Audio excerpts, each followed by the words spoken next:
বৈধ অবৈধ নানা উপায়ে বিপুল সম্পদের মালিক হয়েছেন শেখ হাসিনার ঘনিষ্ঠ ব্যবসায়ী নজরুল ইসলাম মজুমদার। আয়কর নথিতেই তার সম্পদের পরিমাণ ১১২৭ কোটি টাকা। চাঁদাবাজি, কর ফাঁকি, অর্থ পাচার সহ নানা অপরাধে নাম জড়িয়েছে গার্মেন্টস খাতের এই উদ্যোক্তার। অর্থ পাচারের অভিযোগ তার মেয়ের বিরুদ্ধেও। আমি তো মশলা বদলে ফেলেছি, এবার আপনিও বদলে ফেলুন। একবার প্রাণ গুঁড়া মশলা ব্যবহার করেই দেখুন। বঙ্গবন্ধুকে আমরা খুন করে ফেলেছি, ওনার কন্যাকে মারতে বললে আমাদের স্বার্থ হাসিল হবে, সেটাই উদ্দেশ্য ছিল এখানে। প্রায় ১৫ বছর ধরে ব্যাংক মালিকদের সংগঠন বিএবির চেয়ারম্যান নজরুল ইসলাম মজুমদার প্রধানমন্ত্রীর ত্রাণ তহবিলের জন্য চাঁদা তোলা, মালিকদের হয়ে সরকারের প্রতি আনুগত্য, হোটেলে কেন্দ্রীয় ব্যাংকের বৈঠক ডাকা, এমন নানা কারণে সমালোচিত তিনি।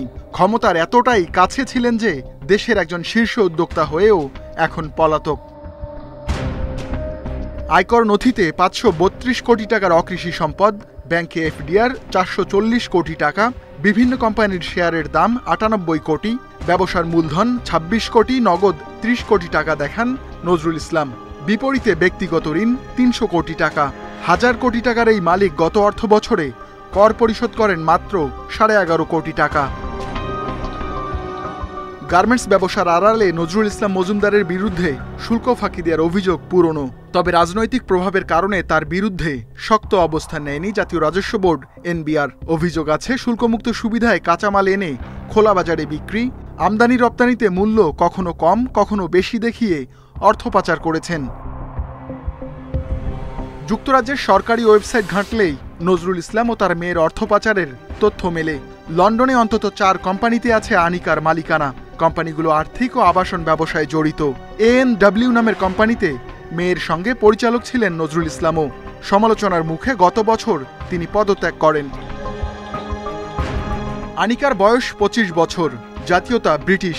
কোম্পানি নিবন্ধনে ব্যবহার করেন এসেক্সের ঠিকানা। তার নামে লন্ডনের কেনসিংটনেও একাধিক বাড়ির খবর গণমাধ্যমে আসে গত বছর, যার মূল্য প্রায় ২৫০ কোটি টাকা। সৌদি আরবেও নজরুল ইসলামের বিরুদ্ধে অর্থ পাচারের অভিযোগ আছে। যেখানে অভিযোগের প্রমাণের সত্যতা পাওয়া যাবে তার জন্য যেন নিষ্ঠা দিয়ে সততার সাথে এবং জবাবদিহিতার সাথে, স্বচ্ছতা জবাবদিহিতার সাথে এই বিষয়ে পদক্ষেপ নেওয়া হয়। নজরুল ইসলামের অনিয়ম দুর্নীতি অনুসন্ধানে এনবিআর, বিএফআইউ সহ একাধিক গোয়েন্দা সংস্থা কাজ করছে। Ruhul Amin, independent news, Dhaka.